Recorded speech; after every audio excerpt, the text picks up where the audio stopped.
I need to tell someone what happened at Cedar Grove Nursing Home. The police said I was traumatized, that I imagined things, but I know what I saw. I know what happened in that building, and I need people to know the truth. Hey, everyone, before I start, I want you to know this story is real. Every word of it. If you're watching this, please subscribe and share it. People need to know about Cedar Grove. They need to know what happens when we forget about our elderly. Drop a comment and tell me where you're from. And if you work in healthcare, let me know, because I need to know if anyone else has experienced what I went through. My name is Leon. I'm 24 years old. I live in a small town in Georgia. Last year, I needed money. My mom was sick, and I had bills piling up. So when I saw an ad for night shift work at Cedar Grove Nursing Home, I applied immediately. The pay was good. Too good, actually. $25 an hour for basic nurse assistant work. But I didn't question it. I needed the money. I should have questioned it. My first night was a Tuesday in October. Cedar Grove was an old building on the edge of town. 3 stories, brick, with bars on some of the windows. It looked more like a prison than a nursing home. The day shift supervisor, Mrs. Chun, showed me around. We have 42 residents, she explained as we walked the dimmed hallways. Most of them are in their 80s and 90s. Many have dementia or Alzheimer's. Your job is simple. Make rounds every hour, check on them, help anyone who needs the bathroom, give medications when scheduled. That's it, I asked. That's it. She paused outside a door marked Wing C, restricted. You don't go in Wing C. Ever. That's for specialized care. The day nurse handles that wing. What kind of specialized care? Just don't go in there. Her face was serious. The last night worker went in Wing C. He quit the next day. Didn't even collect his paycheck. A chill ran down my back. Why? I don't know. He wouldn't say. Just left and never came back. She handed me a key ring. Stay out of Wing C, make your rounds, and you'll be fine. The night shift is easy. Most of them sleep through it. She left at 11 p.m., and I was alone. The first few hours were fine. I made my rounds. Checked on the residents. Most were asleep, their rooms lit only by small night lights. Some snored. Some muttered in their sleep. A few were awake, staring at their TVs. Nobody caused trouble. At 2 a.m., I was in the break room drinking coffee when I heard it. Singing. A woman's voice, old and shaky, singing a lullaby. I followed the sound down the hallway. It was coming from room 12. I knocked softly. Mrs. Patterson? You okay? The singing stopped. Come in, baby, a weak voice called. I opened the door. Mrs. Patterson was 87 years old, according to her chart. She sat in her bed, wearing a faded nightgown, her white hair loose around her shoulders. Can't sleep? I asked. Never sleep anymore, she said. Not since they started. Started what? She looked at me with cloudy eyes. You knew? Yes, ma'am. First night. Then you don't know yet. She pointed a shaking finger toward the window. You don't know about the crying. What crying? Listen. I stood there in her dark room, listening. At first, I heard nothing. Then, faintly, I heard it. Crying. Like a child crying. Coming from somewhere in the building. Where's that coming from? I asked. Mrs. Patterson's face went pale. Wing C. It's always Wing C.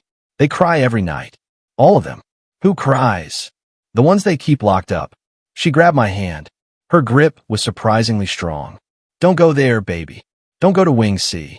Bad things happen there. Bad things. Mrs. Chun said the same thing. Mrs. Chun is smart.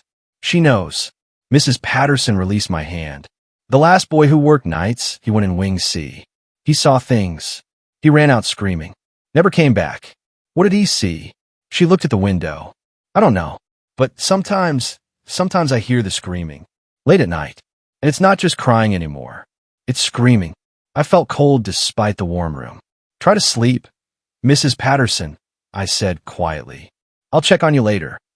But as I left, I heard her whisper, don't go to Wing C. Please, baby. Don't go. I try to focus on my work. Made my rounds. Checked vitals. Change a few beds. Normal nursing home stuff. But I couldn't stop thinking about Wing C. And I couldn't stop hearing the crying. It was faint but constant. A soft sobbing that seemed to come from the walls themselves. At 4 a.m., I was standing in the hallway near Wing C. The door was locked. A sign read, Authorized personnel only. I had keys. Mrs. Chun had given me a full set. I told myself not to. Told myself to listen to the warnings. But curiosity is a terrible thing. I found a key labeled Wing C. My hand shook as I put it in the lock. The crying got louder. I turned the key. The door opened, and the smell hit me first. Not a medical smell. Not cleaning products or antiseptic. Something worse. Something rotten. Like old meat left out in the sun. The hallway beyond was dark. The lights were off, but I could see shapes. Wheelchairs lined up against the wall. Hospital beds visible through open doors. And the crying was so much louder now. Multiple voices. Not just one person. Many people. All crying at once. Hello. I called out. The crying stopped. Complete silence. Then, from the darkness at the end of the hall, I heard a voice. Clear and strong. Finally, someone came. My blood ran cold. Who's there? I asked. Footsteps. Shuffling. Getting closer. A figure emerged from the darkness. It was a man. Old, maybe 70. In a hospital gown.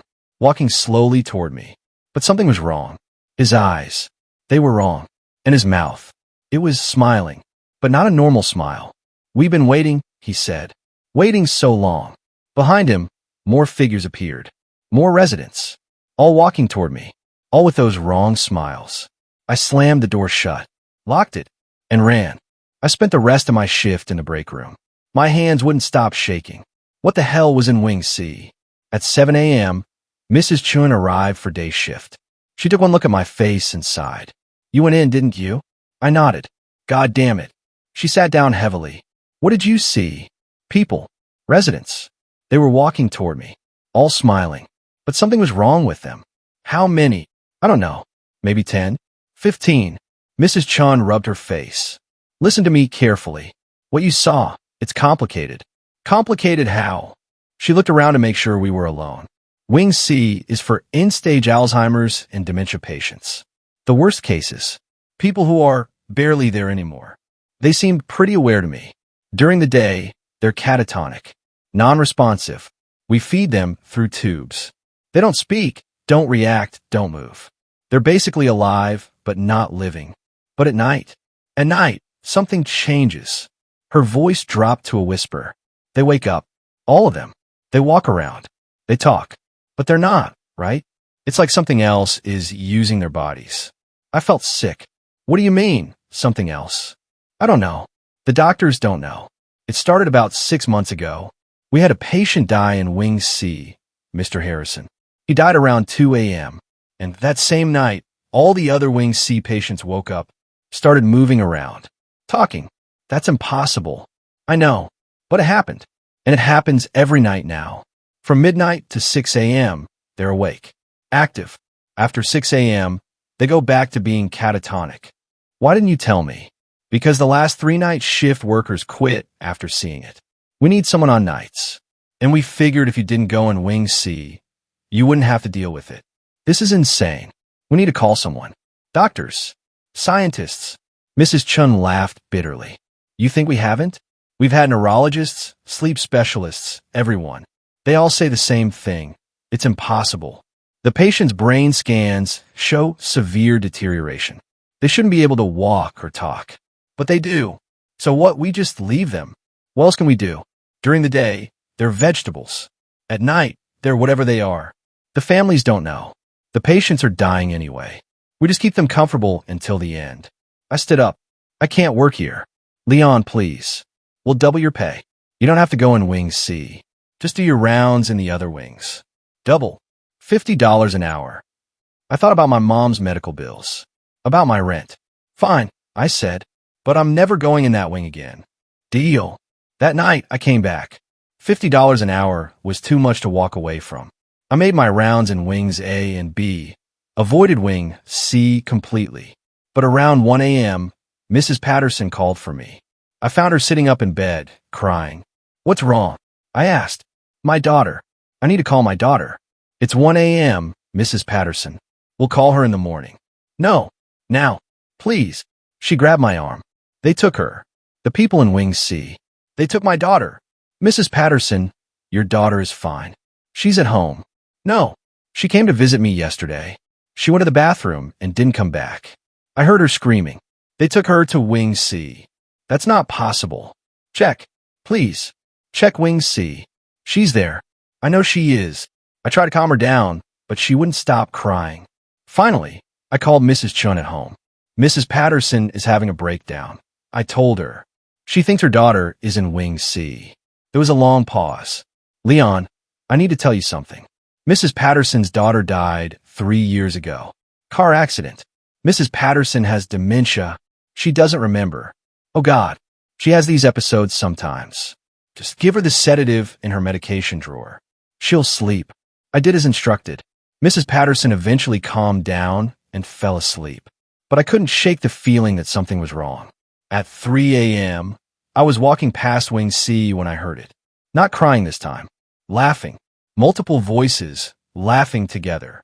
And then a voice called out, Leon. We know your name, Leon. I froze. Come talk to us, Leon. We're lonely. Leave me alone, I said to the locked door. Your mother is sick, isn't she? Cancer. Stage 3. My blood went cold. How do you know that? We know lots of things. We can help her, Leon. Come in. Let us help. You're lying. Are we? We helped Mrs. Patterson's daughter.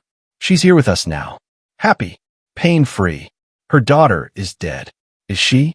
Or is that just what they told Mrs. Patterson? I put my ear against the door. I could hear breathing. Lots of breathing. Like dozens of people standing on the other side. What are you? I whispered. We're the forgotten. The left behind. The ones nobody wants to remember. The voice was sad now. We were alone. Dying alone. But then we found each other. And now we're never alone. I don't understand. You will. Soon. When your mother gets worse. When the treatments stop working. When the doctors say there's nothing left to do. You'll bring her here. To Wing C. And we'll take care of her. Forever. Never. We'll see. The laughing started again.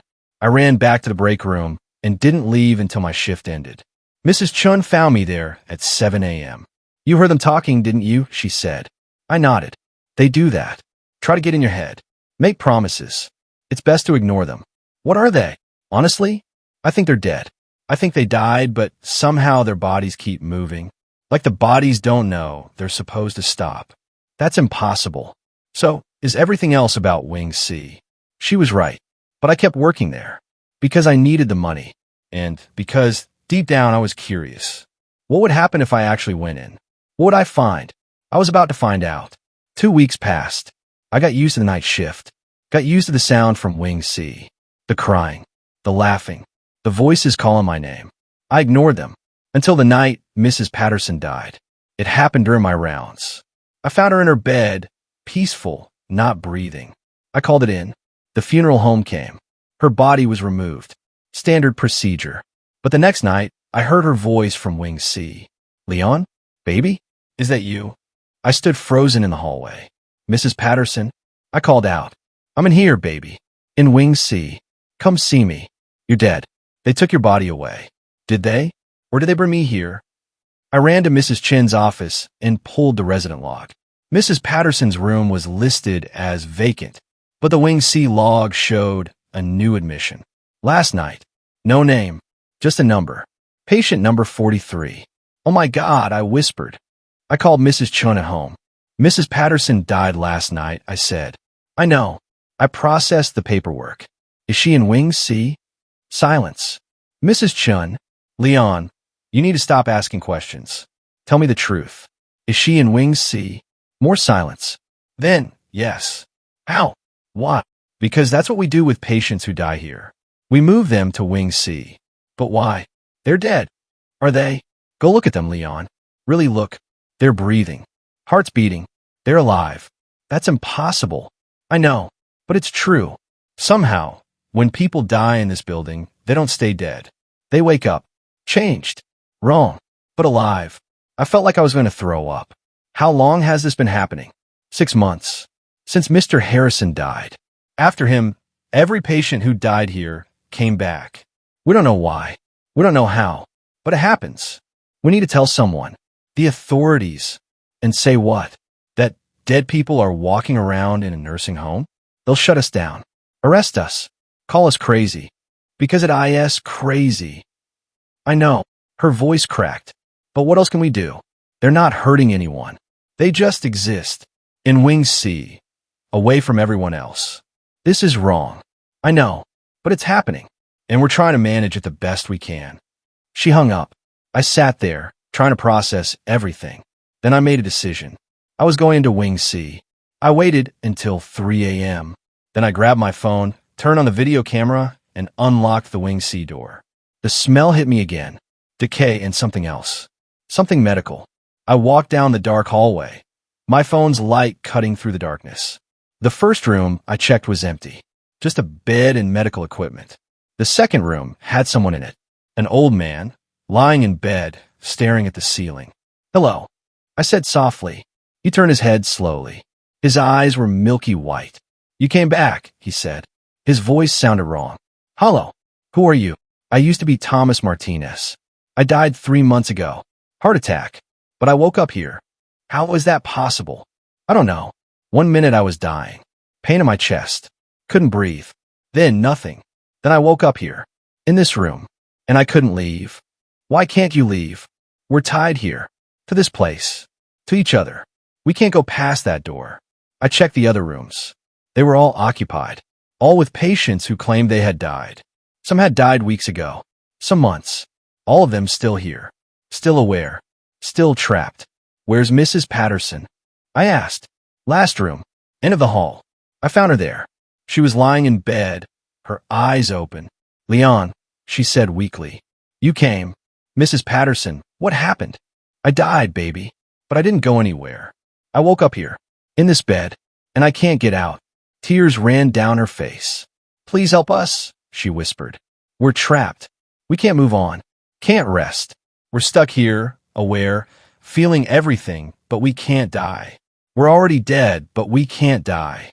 I don't know how to help you. Find out why. Find out what's keeping us here." I spent the rest of the night searching the Wing C office. I found files, medical records, and something else. A journal belonging to the previous night nurse. The one who quit. I read it, and I learned the truth. 6 months ago, Cedar Grove was bought by a pharmaceutical company. They were testing a new drug. Something experimental. Something that was supposed to help Alzheimer's patients. The drug was called Memorex-7. It was supposed to restore memory, repair brain damage. They tested it on the Wing C patients. The ones who were end stage. The ones who had no family checking on them. Mr. Harrison was the first to receive it. He died the night of his first dose. But he didn't stay dead. The drug did something. Changed something. Kept the body alive, even after brain death. The company realized what happened. They tried to stop the trial, but it was too late. Every patient who had received the drug came back after death, and now they couldn't die. The company paid Cedar Grove to keep quiet, to keep the patients hidden in Wing C, to let them live out their existence in secret. The previous night nurse discovered this. He tried to go to the police, but the company threatened him. His family made him sign an NDA. He quit and disappeared, and now I knew the truth. I walked back to Mrs. Patterson's room. "I know what happened." I told her. "They tested a drug on you. It's keeping you alive. Can you stop it?" "I don't know. Please try. We're suffering. All of us. We want to rest." I looked at the other rooms, at all the trapped souls. "I'll try," I promised. But I had no idea how. I didn't tell Mrs. Chun what I found. Instead, I did my own research. Memorex-7 was real. A failed drug trial from 6 months ago. The company, Nexus Pharmaceuticals, had buried it deep. No news articles. No public records. Just whispers on medical forums about a trial that went wrong. I tried to find the previous night nurse. The one who wrote the journal. His name was David Park. I found his social media. Sent him messages. No response. Then I found an obituary. David Park had died 3 weeks after quitting Cedar Grove. Car accident. But the accident report seemed wrong. His car went off a bridge. No skid marks. No signs of braking. Like he drove off on purpose. Or was pushed. I knew I was in danger. But I couldn't let those people suffer. So I made a plan. The drug had to be keeping them alive. If I could stop the drug, maybe they could finally die. Finally rest. I searched Wing C for medication records. Every patient was still receiving daily doses of Memorex-7, injected directly into their 4 lines. The drug was stored in a locked refrigerator in the Wing C medication room. I had keys. On my next shift, at 4 a.m., I went in. The refrigerator held dozens of vials, all labeled Memorex 7. I took them all, every single one. Then I went to each patient's room and disconnected their IVs. "What are you doing?" Mrs. Patterson asked. "Stopping the drug. If you don't get more doses, maybe your body can finally let go." "Will it hurt?" "I don't know, but it has to be better than this." She nodded. "Thank you, baby." I did the same for all 43 patients in Wing C. Then I hid the vials in my car and went back to my rounds. At 7 a.m., Mrs. Chen arrived. She went to Wing C for the morning medication round. I heard her scream. I ran there. All the patients were seizing, their bodies convulsing violently in their beds. "What did you do?" Mrs. Chun shouted at me. "I stopped the drug." "You what?" "They're suffering. They're trapped. I'm letting them die. You don't understand." She ran to the medication fridge. "The drug isn't keeping them alive. It's keeping them controlled." "What?" "Without the drug, they lose control. Their bodies go feral." As if on cue, the seizing stopped. All 43 patients sat up in their beds. In perfect unison, they turned their heads toward us and smiled. "Run," Mrs. Chen whispered. We ran, but they were faster. They poured out of their rooms, moving within human speed. I slammed the Wing C door shut and locked it. But they were strong. So strong. The door shook as they pounded against it. "We need to call the police," I shouted. "No, they'll kill us. Nexus has too much power." "Then what do we do?" The door cracked. "We give them back the drug," Mrs. Chen said. "Where are the vials?" "In my car." "Go." I ran to the parking lot. Behind me, I heard the Wing C door break. Heard screaming. Mrs. Chen screaming. I got in my car, grabbed the vials, and ran back. The hallway was chaos. The Wing C patients had gotten out. They were attacking the other residents, biting them, clawing them. Mrs. Chung was on the floor, bleeding.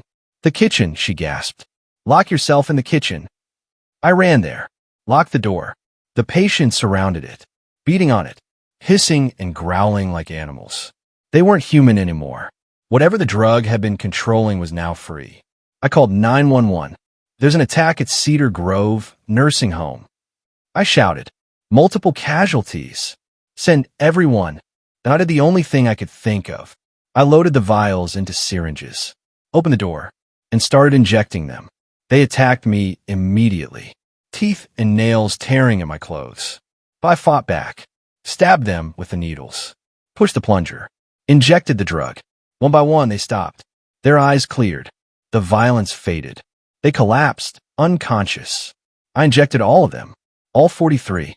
By the time the police arrived, I was covered in blood and surrounded by bodies. They arrested me, charged me with assault, theft, a dozen other things. But then Nexus Pharmaceuticals stepped in. They made it all go away, made me sign an NDA, threatened my family, paid me off. Cedar Grove was shut down, permanently. The patients were moved to a private facility, somewhere I'd never find them. Mrs. Chun survived, barely. She signed the NDA too, and we never spoke again. That was 6 months ago. I still have nightmares. Still hear their voices calling my name. Still see their faces. Twisted. Wrong. Hungry. Last week, I got a letter. No return address. Inside was a photo. It showed a new facility, bigger than Cedar Grove. Modern. Clean. And a list of patients. Over 200 names. All receiving Memorex 7. All trapped. All suffering. The letter had one sentence. "They're expanding the trial. Help us." I don't know what to do. I signed an NDA. If I talk, they'll destroy me. My family. But those people are suffering. And now there are hundreds of them. So I'm posting this. Anonymously. Hoping someone believes me. Hoping someone can help. Because I can't do this alone. After I posted my story, I didn't expect anyone to believe me. But I was wrong. Within 24 hours, my post had 50,000 upvotes, thousands of comments, and dozens of messages from people claiming they'd experienced similar things. A nurse in Oregon. We had a patient who died and came back. Management hushed it up. A doctor in Texas. I treated someone in a Nexus Pharmaceuticals trial. They disappeared after showing unusual symptoms. A family member in Florida. My mother was in a drug trial. When she died, they wouldn't let us see her body. Said they needed to do additional tests. The pattern was clear. This wasn't just Cedar Grove. Nexus Pharmaceuticals was doing this everywhere. But the most important message came from someone who signed it. DP. David Park. The night nurse who supposedly died. I'm alive, the message said. They faked my death to shut me up. I've been hiding for 6 months. But I have evidence. Everything. Meet me. He gave me an address in Pennsylvania. I knew it could be a trap, but I had to try. So I drove 12 hours to a small town I'd never heard of. The address was a storage unit. David was there, thinner than his photos. Scared, but alive. Thank God, he said when he saw me. I thought I was going crazy. Thought no one would believe me. I believe you. What do you have? He opened the storage unit. Inside were boxes. Hundreds of files. All labeled with the Nexus logo. I stole these before they could destroy them, David explained. Patient records. Trial data. Internal memos. Everything. I started reading. What I found was worse than I imagined. Memorex. 7 wasn't supposed to bring people back from the dead. It was supposed to cure Alzheimer's by regenerating brain tissue. But it had an unexpected side effect.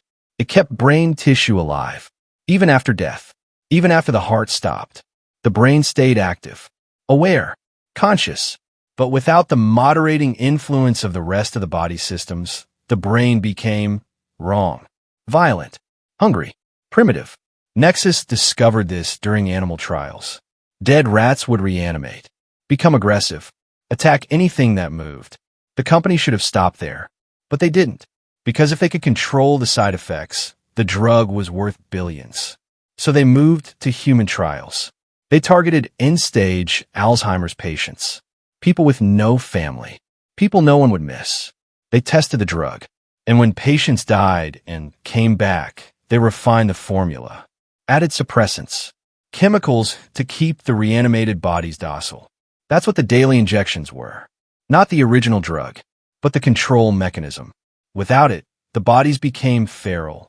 We have to go public with this, I said. I tried, David said. I went to newspapers, medical boards, the police. No one believed me. And then Nexus sent people to talk to me, threaten my family, burn down my apartment. I had to fake my death just to survive. But now there are 2 of us, and we have evidence. It's not enough.